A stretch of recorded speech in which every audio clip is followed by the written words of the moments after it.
Hi hello नमस्कार, सगळेजण कसे आहेत? मस्त मजेत आणि एकदम आनंदात असाल. मी नैना, माझ्या यूट्यूब चॅनल मी तुमचं सगळ्यांचं मनापासून स्वागत करते. तर आज रविवार आहे, तर सकाळचा नाश्ता वगैरे सगळं झालेला आहे. का तर रविवार म्हटलं की थोडं सगळं काही उशिराच होतं. तर आता 10:30-11 वाजलेले आहेत. नाश्ता वगैरे आता झालाय, तर आता जेवणाची तयारी करायची मला.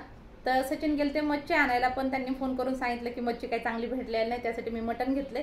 आता घरी यायला लागलोय म्हणले, तर ठीक आहे म्हटलं चला मसाला वगैरे सगळं मी आता बनवणार आहे. अद्रक लसूण हे सगळं काही व्यवस्थित नीट करून ठेवते आणि नंतर मग आज मस्तपैकी असं मटणाचं कालवण बनवणार आहे. जे हमेशा बनवते तसं नाही, तर आज वेगळ्या पद्धतीने मटण बनवणार आहे.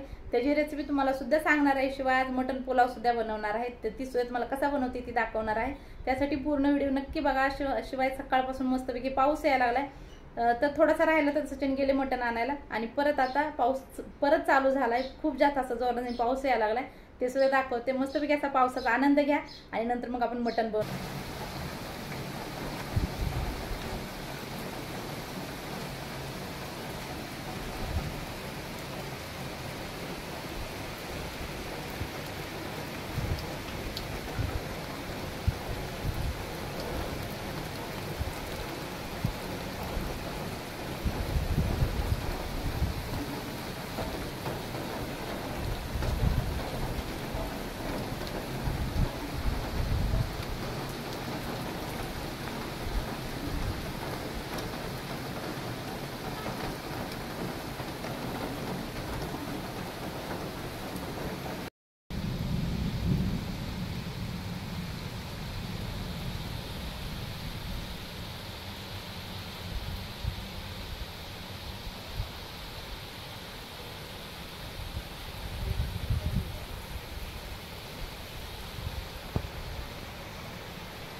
तर बघितलं ना, मस्तपैकी असा पाऊस यायला आलाय. तर चला मस्तपैकी आपण मटण सुद्धा बनवूया. तर इथं मटण व्यवस्थित साफ केलं आधी आणि नंतर मग स्वच्छ पाण्याने धुवून घेतले. मटण आधी साफ करणं गरजेचं आहे. का तर आपण ते मटण तोडून देताना लाकडावर वगैरे तोडतात, तर त्याचा ते लाकडाचा भुसा वगैरे ह्याला चिटकलेला असतो. शिवाय बारकाले केस वगैरे सुद्धा चिटकलेले असतात. त्याच्यासाठी मटण व्यवस्थित साफ करणं गरजेचं आहे. नंतर स्वच्छ धुवून घेतले आणि आधी आता आपल्याला मटण शिजवून घ्यायचे. तर जसं आपण आळणी मटण शिजवतो ना हमेशा, तसं शिजवून घ्यायचे. कांदा टाकलेला आहे, त्याच्यात अद्रक लसूण कोथिंबीरची पेस्ट टाकलेली, हळद मीठ आणि 1-2 टमाटे टाकलेत कापून. व्यवस्थित सगळं मिक्स करून घ्यायचं आहे आणि कुकरला 1-2 शिट्ट्या लावून घ्यायचं आहे. मटण थोडंसं शिजवून घ्यायचं, थोडंसं म्हणजे बऱ्यापैकी मटण शिजवून घ्यायचं आहे. दुसऱ्या साईडला आपण मसाला बनवूया. तर इथं आधी पहिल्यांदा मी खोबरं भाजून घेते. तर एक खोबऱ्याचा छोटा तुकडा घेतला, मस्तपैकी गॅसवर मी भाजून घेतला, त्याच्यामध्ये चाकू घुसून. तर ही मस्तपैकी असं ही आहे खोबरं भाजण्यासाठी. जर चाकू वगैरे किंवा कांदा वगैरे भाजत जरी आपण असला ना, तसं चमचा म्हणा किंवा चाकू म्हणा असं त्यात घुसवायचं आणि व्यवस्थित भाजून घ्यायचं, जेणेकरून आपल्या हाताला पळणार नाही. तर आता मी खोबरं भाजून घेते. नंतर खोबरं भाजून झाल्यानंतर मला 2 कांदेसुद्धा भाजायच्यात. तर कांद्याचं काय होतं ना, वरतून भाजून जातात आणि मध्ये थोडेसे कांदे शिजल्यासारखे होतात, तर काय हरकत नाही. तर आपल्याला कांदेसुद्धा व्यवस्थित भाजून घ्यायच्यात. तर इथं काय काय मसाला घेतला ते सांगते. तर इथं डाळवा घेतलेला आहे मी. तर इथं हे घेतलेलं आहे, दालचिनी घेतली, 5 ते 6 लवंगा घेतलेल्या, 2 चक्री फूल घेतलेत, हिरवी विलायची घेतलेली, दगडी फूल घेतले, थोडीशी खसखस घेतली आणि इथं धने, जिरे आणि काळी मिरी थोडंसं मिक्स होतं ते घेतलेलं आहे. का तर मला धने थोडेसे जास्त घ्यायचे होते, पण धने नव्हते, तर मिक्स झालेले त्यातले थोडेसे धने घेतलेले आहेत. का तर मी धने पावडर वरतून टाकणार आहे त्याच्यासाठी. ठीक आहे, तेल टाकले थोडंसं आणि हे धने वगैरे हे सगळं मसाला टाकायचा आहे आपल्याला. त्यात सगळं एकत्र टाकला तरी काही हरकत नाही आहे. का तर खसखस लगेच करपून जाईल ना, त्यासाठी खसखस फक्त शेवटी टाकायची आहे आपल्याला, का तर करपू नये त्यासाठी. हा मसाला थोडासा तडकला की शिवाय काय होतं, काळी मिरी ही किंवा लवंग खूप जास्त तेलात टाकल्यानंतर गरम झाल्यावर खूप जास्त असं जोराने उडतंय, तर ती पोळण त्याचीसुद्धा काळजी व्यवस्थित घ्यायची आहे. नंतर कांदा टाकलेला आहे, कांदा खोबरं तर व्यवस्थित थोडंसं परतून घेतल्यानंतर शेवटी खसखस टाकलेलं आहे. शिवाय आता डाळवा टाकायचा आहे. 2 ते 3 मिनटं कमी गॅसवर किंवा थोडंसं मीडियम गॅसवर परतून घ्यायचं. थोडासा वास सुटला मसाल्याचा चांगला की आपल्याला गॅस बंद करून टाकून मिक्सरच्या भांड्यामध्ये सगळं मसाला काढून घ्यायचा आहे आणि थोडं थोडं पाणी टाकून मस्तपैकी एकदम बारीक अशी पेस्ट वाटून घ्यायची. तर बघा मिक्सरच्या भांड्यात मी पाणी टाकून थोडंसं मस्तपैकी असं वाटून घेतले. तर लगेच इकडं कालवण बनवायला सुरुवात करू. का तर मटणसुद्धा इकडे शिजलेलं आहे. 2 शिट्ट्या झाल्या तर मी गॅस बंद केला. पातेल्यामध्ये तेल टाकले, त्याच्यामध्ये हे टाकलेले तेजपत्त्याचे पान टाकले 2-3 तुकडे करून आणि अद्रक लसूणची आणि कोथिंबीरची पेस्ट टाकलेली आहेत 2 चमचे. तर पेस्ट व्यवस्थित परतल्यानंतर आपल्याला ह्याच्यामध्ये मसाला टाकायचा आहे, जे वाटून ठेवला आपण तो टाकायचा आहे. आणि ह्या मसाल्याचं आणखीन एक सिक्रेट आहे, ती तुम्हाला नंतर सांगते, त्यासाठी पूर्ण व्हिडिओ नक्की बघा. तर मसाला सगळा टाकल्यानंतर आता ह्याला आपल्याला 1 मिनिट व्यवस्थित हलवून घ्यायचं आहे. आणि हलवल्यानंतर ह्याच्यामध्ये सुके मसाले टाकायचे. तर कोणते कोणते मसाले आहेत सुके ते बघूया. तर सगळ्यात पहिले मी धने पावडर टाकणार आहे. थोडेसे धनेसुद्धा टाकलेत आपण, तरीसुद्धा 1 चमचा धने पावडर टाकली मी. थोडीशी हळद टाकली, एव्हरेस्टचा गरम मसाला टाकलेला आहे, लाल चटणी टाकली 1 चमचा आणि काळी चटणी टाकलेली आहे 1 ते 1.5 चमचा. तर लाल चटणी जास्त तिखट नाही, फक्त काळी चटणी तिखट आहे. लाल चटणी थोडीशी नॉर्मल तिखट आहे, जास्त नाही. तर मला आणखीन थोडीशी लाल चटणी टाकावीशी वाटते, त्यासाठी मी आणखीन थोडीशी चटणी टाकणार आहे ह्याच्यामध्ये. का तर मला थोडीशी कमी वाटेल, त्यासाठी तुम्ही तिखट तुमच्या आवडीनुसार कमी जास्त करू शकता. शिवाय लाल किंवा काळी चटणी जरी तुमच्याकडे नसेल कोणती, तर एकच असेल तर एक तरी टाकली तरीसुद्धा चालेल. असं काही नाही की दोन्ही चटण्या टाकल्या पाहिजेत, तुम्ही एक टाकली तरी चालेल. थोडंसं मिक्सरचं भांडं विसरून मी पाणी टाकलं, व्यवस्थित आपल्याला हलवून घ्यायचं आहे. आता मसाल्याचं सिक्रेट असं आहे की ह्या मसाल्याला किती जरी तुम्ही शिजवलं आत्ता, तर ह्याला बिलकुल तेल सुटणार नाही. मी हमेशा तुम्हाला सांगते की 2-3 मिनटं तेल सुट्टेपर्यंत मसाला भाजायचा, तर ह्या मसाल्याला तेल सुटणार नाही. तर बघू शकता व्यवस्थित परतलं आहे मी, त्याला 2 मिनटं गॅसवर कमी, 2 ते 3 मिनटं कमी गॅसवर मी झाकून ठेवलं आहे. तर ह्या मसाल्याला तेल सुटलेलं नाही. का तर हे कालवण तयार झाल्यानंतरच ह्या मसाल्याला तेल सुटणार आहे आणि एकदम असं तरीदार कालवण होणार आहे. तर ते तुम्हाला शेवटी दिसणार आहे, जेव्हा कालवण पूर्णपणे होईल तेव्हा मी तुम्हाला दाखवूनच की कसं तेल सुटलेलं आहे, त्याच्यावरती कशी तरी आलेली आहे. तर आता बिलकुल तेल सुटणार नाही. कशासाठी? आपण ह्याच्यामध्ये डाळ टाकलं त्यासाठी आता ह्याला तेल बिलकुल दिसणार नाही. तर मसाल्यामध्ये मटण टाकल्यानंतर व्यवस्थित हलवून घ्यायचं आहे आणि हलवल्यानंतर आता ह्याला झाकण ठेवून ह्याच्यावरती पाणी गरम करायला ठेवूया. का तर गरम पाणी आपल्याला कालवण ओतायचं, थंड पाणी बिलकुल ओतायचं नाही. कालवण तुम्हाला थोडंसं घट्ट वाटत असेल, का तर मी सांगितलं होतं तुम्हाला कालवण थोडंसं घट्ट होईल, खूप जास्त घट्ट होणार नाही. जर तुम्ही खूप जास्त डाळ वगैरे टाकलं ना तर खूप जास्त घट्ट होईल. त्यासाठी तुम्हाला जेवढं लागणार आहे कालवण घट्ट किंवा पातळ, तसं तुम्ही कमी जास्त डाळ करू शकताय. तर आता इकडं कालवण शिजायला ठेवलं आहे मी, पाणीसुद्धा गरम करायला ठेवलं आहे. 2 मिनटं पाणी गरम झालं की मी ओतणार आहे त्याच्यात. आणि तोपर्यंत इकडं पुलाव बनवण्याची तयारी चालू आहे. कुकरमधलं मी मटण काढून घेतलं साईडला आणि आता इथं तोच कुकर ठेवला, थोडासा इसळला नसा ठेवला, घासला वगैरे नाही आहे. तर ह्याच्यामध्ये तेल टाकलेलं आहे गरम करायसाठी तेल टाकले. तर पाणीसुद्धा गरम झालं तर थोडंसं ओतले, त्याच्यामध्ये हलवून ठेवते. आता आणखीन वापस त्याच्यामध्ये थोडंसं पाणी लागलं तर मी ठेवते, नाही तर मग बास करते तेवढंच. पण मला वाटतं थोडंसं आणखीन पाणी ओतावं, जेणेकरून रस्सा व्यवस्थित भाकर चुरून खाण्यासाठी रस्सा तयार होईल.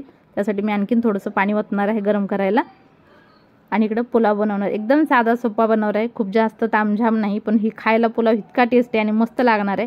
तर ह्याच्यामध्ये खडे मसाले टाकले, जसं की काळी मिरी टाकलेले आहे, 2-4 लवंगा टाकलेले आहेत, 1-2 चक्री फूल टाकल्यात, हिरव्या 2-4 विलायच्या टाकलेल्या आहेत, तेजपत्त्याची 2 पानं टाकलेले आहेत आणि ही टाकले शहाजिरे थोडेसे टाकलेले, जास्त नाही, का तर शहाजिरे संपले होते, थोडेसेच होते ते टाकलेले आहे. तर सगळा खडा मसाला टाकल्यानंतर ह्याच्यामध्ये कापल्याला उभा कांदा टाकला आहे, 2 कांदे टाकलेत मी उभे कापलेले. तर ती सुद्धा व्यवस्थित परतून घ्यायच्यात आपल्याला, कांदे जरा थोडेसे लालसर होईपर्यंत परतून घ्यायच्यात. आणि नंतर ह्याच्यामध्ये हिरव्या मिरच्या टाकायच्यात. हिरव्या मिरच्या तुम्ही तुमच्या आवडीनुसार कमी जास्त करून टाकायच्या आहेत, का तर आपल्याला ह्याच्यामध्ये चटणीसुद्धा टाकायची.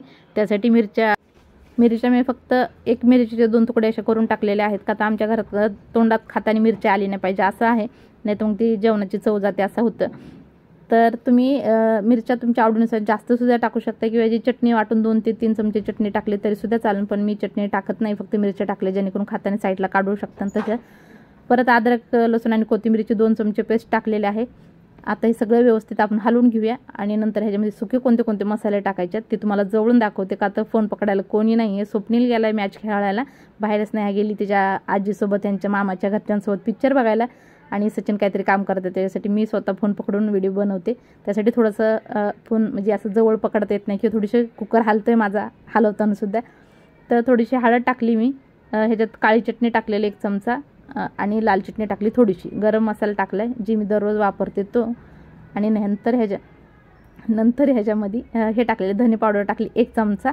आणखीन एक मसाला टाकायचा आहे, तो म्हणजे कोणता ते सुद्धा तुम्हाला दाखवते. पण बघितलं ना कुकर हालायला लागला आहे माझा, तर सारखं इकडून इकडं चाललं आहे कुकर हलवताना.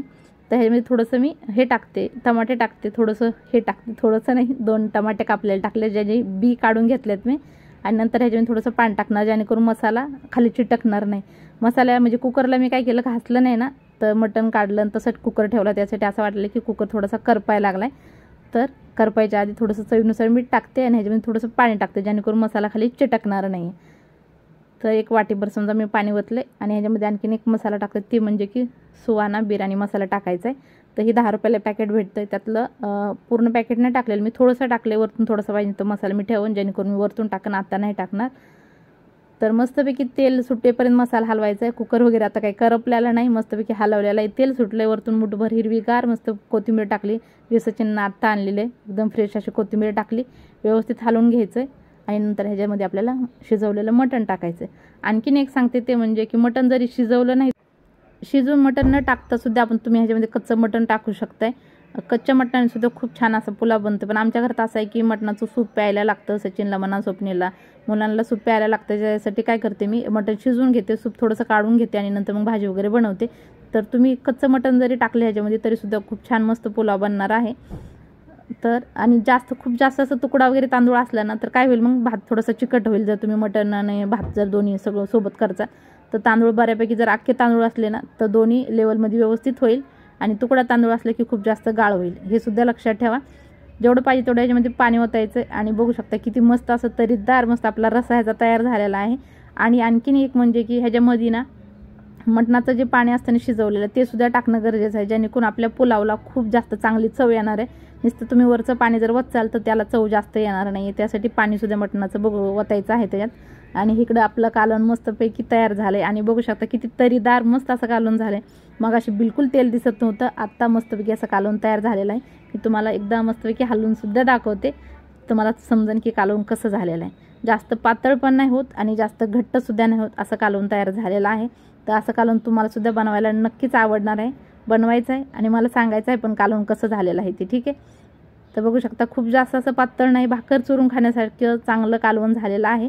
तर हे साईडला ठेवूया आणि पलीकडल्या गॅसवर मी कुकर ठेवला, जेणेकरून पाण्याला पटकन उकळी येईल. पाणी उकळल्यानंतर धुतलेले तांदूळ मी त्याच्यात टाकल्यात, व्यवस्थित हलवायचं आहे आणि फास्ट गॅसवर ह्याला एक शिट्टी करायची आहे. आणि शिट्टी झाल्यानंतर शिट्टीमधली लगेच वाफ काढायची आहे. जास्त त्याला हे करायचं ना, वाफेवर पूर्ण कुकर थंड होईपर्यंत वाफ त्याच्यात ठेवायची नाही, त्यातली लगेच हवा काढून टाकायची, जेणेकरून काय होईल तांदूळ असा चिकटणार नाही आणि एकदम असं सुटसुटीत मस्त असा पुलाव होणार आहे. तर एक शिट्टी मी फास्ट गॅसवर करते आणि नंतर ह्याचं पकड वगैरे लावून त्यातली सगळी हवा काढून घेणार आणि कुकर थोडासा थंड करून घेणार, ठीक आहे. थंड करून घेणार म्हणजे वाफ निघली की आपोआप कुकर थोडासा नॉर्मल थंड होऊनच जातो. तर तसं करून घेणार आहे. आता मी तुम्हाला हमेशा असं सांगते की कमी गॅसवर हे करते मी, कमी गॅसवर एक शिट्टी वगैरे करते, पण आता नाही, हे पुलाव असाच बनवायचा आहे. त्यासाठी फास्ट गॅसवर एक शिट्टी करणार आणि लगेच गॅस बंद करून वाफ काढून घेणार. आता इकडं पटापट मस्तपैकी ज्वारीच्या 2-4 भाकरी करून घेते, जेणेकरून मटणाच्या कालवणासोबत खाता येतील. तर आणखीन एक भाकरीचं सांगते ते म्हणजे पीठ चांगलं मळून घेतलं ना, भाकरी खूप छान मस्तपैकी फुगतात बी, चांगल्या होतात आणि तुटत नाहीत. तर तुम्हीसुद्धा भाकरी करताना हे नक्की करा. बऱ्याच जणाला काय होतं, ज्वारीच्या भाकरी करताना व्यवस्थित जमत नाही. पीठ भलं चांगलं असलं तरी किंवा नसलं पीठ चांगलं तरी भाकरी जमत नाही. त्याच्यामध्ये बरेच जण गरम पाणी ओतूनच भाकरी करतात. तर गरम पाणी जे तुमच्या भाकरी करताना जे तुटतात, तर हे सुद्धा बऱ्याच वेळा मी सांगितलं की भाकरी करताना जर तुटली भाकर की ते पीठ खूप दिवसाचं असतंय, नाहीतर मग पीठ दळून चांगलं आलं नसतं, खूप जास्त असं जाडसर पीठ असते. त्याच्यासाठी तिथं गिरणीमध्ये दळायला गेल्यानंतर थांबून पीठ चांगलं बारीक दळून घ्यायचं, जेणेकरून भाकरी आपल्या चांगल्या होतील आणि करायला सुद्धा व्यवस्थित होतील. बघितलं ना, पीठ चांगलं असलं की भाकरी मस्तपैकी अशा होत्यात. मोठ्या मोठ्या जेवढ्या पाहिजे तेवढ्या करा किंवा छोट्या छोट्या करा. बरेच जण छोट्या करतात, मोठ्या करतात, पण मला तवा भरून भाकर आवडते, त्यासाठी मी मोठ्या मोठ्या भाकरी करते. तर अशा 2-4 पटापट भाकरी करते. तुम्हीसुद्धा अशा भाकरी करतच असाल, मला वाटत नाही की तुम्ही कुणी करत नसाल, असं नाही. प्रत्येकजण भाकरी बनवतं, पण सगळ्याच्या बनवण्याची पद्धत वेगळी आहे. कुणी छोट्या बनवतं, कुणी मोठ्या बनवतं, कुणी गरम पाणी टाकून बनवतं. पण तुमचं पीठ चांगलं असलं की तुम्हाला गरम पाणी बिलकुल टाकायची गरज नाही आहे. आणि पीठ खराब होता आलं असेल ना तर त्याच्यामध्ये थोडंसं गरम पाणी टाकून भाकरी बनावं लागतात, का तर खूप दिवसाचं पीठ आहे. माझंसुद्धा कधी कधी असं होतं की कधी कधी 1 महिनासुद्धा मला 5 किलो दळल्याला ज्वारीचं पीठ जातं, का तर भाकरी आमच्या घरात जास्त कोणी खात नाही, मीच खाते. कधीतरी चिकन मटण असलं तर सगळ्यांना मी भाकरी जबरदस्ती अर्धे अर्धे एक खा म्हणते, असं आहे. तर चपातीचं पीठ पटकन उडतं, 15 दिवसाला मला दळून आणावं लागतं गव्हाचं, कधी 1 महिना जातं गव्हाचं पीठसुद्धा. पण ज्वारीचं पीठ जर जास्त दिवस राहिलं ना तर मग फेकून देऊ वाटत नाही, त्यासाठी मग असं करते मी, त्याच्यामध्ये गरम पाणी ओतून भाकरी बनवते. तर थोडंसं राहिलं तर असं फेकून देत नाही आहे, का तर आपण व्यवस्थित सगळं ठेवलं असतं त्याच्यामध्ये काय जाळ्या वगैरे तयार होत नाहीत. बऱ्याच जणांचं असं होतं की पिठामध्ये जाळ्या वगैरे तयार होतात, तर ते जाळ्या वगैरे जर तयार झालं तर तसं पीठ बिलकुल खाऊ नका. बरेच जण असं खातात. आता मी कुणाचं नाव नाही घेत की असं हे जण खातात ते खातात म्हणून बोलत नाही कोणाचं. पण जर तुमच्या पिठात जाळ्या वगैरे जर तयार झालं ना, तांदळाच्या पिठात म्हणा ज्वारीच्या पिठात म्हणा जाळ्या तयार झाल्या तर बिलकुल खाऊ नका. त्याच्यामध्ये आळ्यासुद्धा असतात. तर ते कधी कधी छोट्या असतात तर दिसतसुद्धा नाही आहेत. तर मस्तपैकी अशी भाकर करून घेतली. आणि तुम्हाला असं बऱ्याच जणांना असं सुद्धा वाटत असेल, तर तुम्हाला असं वाटत असेल की भाकरीला मी पाणी उशिरा लावलं किंवा दुसरी भाकर तयार केली नंतर उलटली, जर तुम्हाला असं वाटत असेल तर पहिल्या भाकरीला तवा जास्त गरम नव्हता झाला, त्यासाठी नंतर मग पाणी वगैरे लावते. दररोज भाकरी करताना असंच होतं माझं, तवा थोडासा गरम नसते. मग ती पहिली पण भाकर टाकून होती, दुसरी पण पटकन करून घेते आणि नंतर मग पाणी लावून भाकर उलटते. आणि नंतर मग दुसऱ्या भाकरी करताना मग पटापट होत्या सगळ्या भाकरी, जास्त वेळ लागत नाही आहे भाकरी करायला एकदा. आणि जर नवीन भाकरी कोणी करणारे असतील ना, त्यांनी एकदा जर हळूहळू शिकायला सुरुवात केली ना, तर त्यांच्यापेक्षा कोणीही चांगल्या भाकरी बनवू नाही शकणार. त्यासाठी हळूहळू प्रॅक्टिस करा. तुम्हाला सुद्धा मस्तपैकी ज्वारीच्या भाकरी बनवता येते आणि मस्तपैकी टमसुद्धा फुगतील. ही शेवटची भाकरी होती माझी. 4 भाकरी मस्तपैकी केल्या आणि थोडीशी करपल्या दिसते. सचिननं भाजी काय काय आणली ती बघूया. अद्रक आणि लसूण संपला होता, तर अद्रक लसूण आणि हिरवीगार मस्तपैकी एक जुडी कोथिंबीर आणलेली आहे. 2 वांगे आणलेत, भरताचे वांगे पण आणलेत आणि दुसरे रश्याचे सुद्धा मस्तपैकी असे वांगे आणलेले आहेत. लसूण एकदम असा मोठा मोठा आणलाय. लसूण मोठा आणला ना तर पटकन सोलायला होतं आणि छोटा लसूण जरा सोलायला उशीर होतो, तर मोठा मस्तपैकी लसूण सुद्धा आणला. अद्रक आणलेले आहे. तर काय संपलं तर मग रविवारी सचिन बाहेर गेल्यानंतर मटणासोबत काय काय घेऊन येतात, तर अद्रक आणि लसूण जरुरी होता. शिवाय हिरव्या मिरच्या सुद्धा संपल्या होत्या. त्यांनी हिरव्या मिरच्या आणल्या, पण ठेसा जी करतो ना तसल्या बिन तिखटवाल्या मिरच्या आणल्या. तर त्या मिरच्या म्हणलं काय डाळीला वगैरे ते लागत नाहीत का, तर तिखटच होत नाही त्यांनी भाजी बिलकुल. तर स्वप्नील मॅच खेळायला गेलता, तर स्वप्नील इथं क्रिकेट खेळायला गेलता. सगळा पूर्णपणे भिजलाय आणि आता पाऊस कमी झाल्यावर आला. म्हणलं आता कधी येतो काय मी, जेवण करायचं आता. तर आता जेवणाच्या टायमाला तो आला. तर खड्डे मस्तपैकी भरून व्हायला लागलात. बऱ्यापैकी मस्त पाऊस पडलेला आहे. शिवाय आबाळ आहे आणखीन, तर अजून पाऊस पडेल. तर चला मस्तपैकी गरमागरम जेवण करून घेऊ. तर मस्तपैकी मटण पुलाव सुद्धा तयार झालेला, एकदम सुटसुटीत असा तयार झालेला आहे. तर बघू शकताय कसा झालेला पुलाव, एकदम छान झाला आहे आणि चविष्ट सुद्धा असा पुलाव लागतो. तुम्हाला सुद्धा एकदा बनवायचा आहे. शिवाय मटणाचं कालवण छानपैकी झालेलं आहे. फिक्कं सूप झालेलं आहे. गरमागरम भाकरी, कांदा, लिंबू हे सगळं तयार झालेलं आहे. तर आपण मस्तपैकी जेवण करू.